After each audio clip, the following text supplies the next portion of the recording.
You don't have to be this good at balancing to understand the concepts in this video, nor this good. You only need to be dancing dog good in order to understand balance sheets and why they are important to making your wallet as fat as Santa Claus's tummy on Christmas night.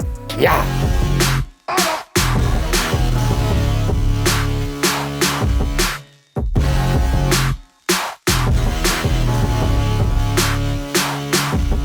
What's up, everybody? Sean McMurray here with another episode of Analytical Overdrive, investing in full for 4 minutes. And today I have a banger for y'all. Balance sheets. Whoopty Doo. I know, it sounds about as fun as watching turtles racing at 0.25 playback speed. But knowledge is power, people. And understanding financial statements will set you free and get you out of poverty faster than the Grinch who stole Christmas. Today, I teach you how to read balance sheets, and in another video, how to use that information when identifying your 9-to-5 leaving stock picks. Don't forget, I've put together some really cool looking infographics to help you understand the concepts. I would first watch the video and then download the infographics and re-watch. This will help you solidify the concepts. 4 minutes, yeah. What is a balance sheet?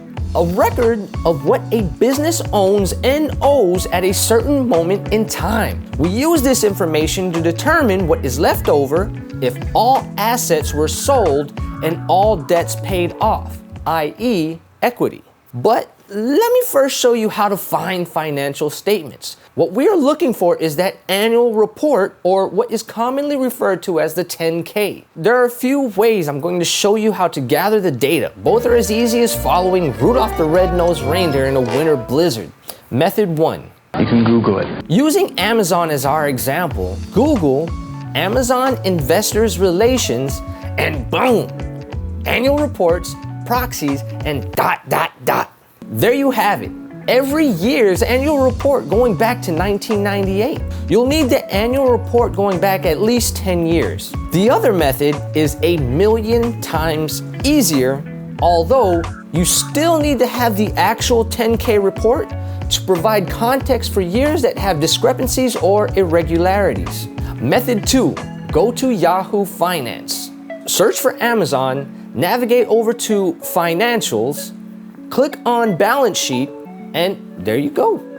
All the numbers you need going all the way back to 1996. I know there are tons of numbers and new terms, but if we had to break the balance sheet into 3 sections, they would be assets, which is what a business owns, liabilities, what a business owes, equity, shareholders, you stock owner, stake in the company or an organization's net worth. 2 terms that we should also familiarize ourselves with are current and non-current. Current, depending on the context, i.e. current assets, assets that can be used up or converted to cash within a year. Current liabilities are debts that must be paid back within a year, like the money Craig owed Big Worm in Friday. Playing with my money is like playing with my emotions. Non-current assets are assets that cannot be used up or converted to cash within a year, equipment or furniture, for example. Non-current liabilities are debts that can be repaid in more than 1 year.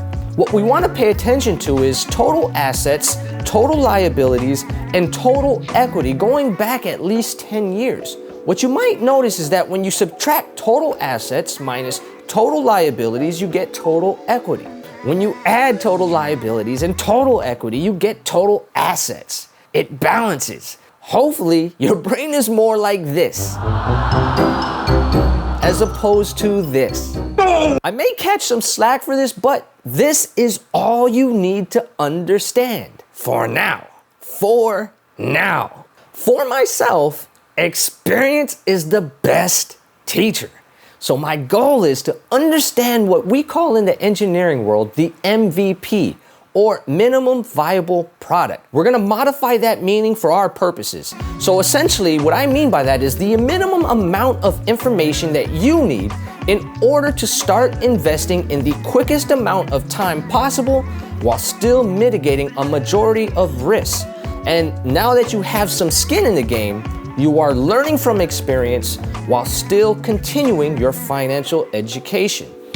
Didn't get it? The whole point of this exercise is to help you understand balance sheets and identify what numbers are important for analysis of that 9 to 5 leaving stock pick winner.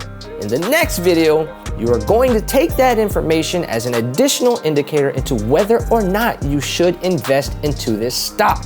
If and only if you found this video entertaining, informative, and beneficial in any way, I hope you can find it in your heart to like, comment, and share this video. Don't forget to superscribe.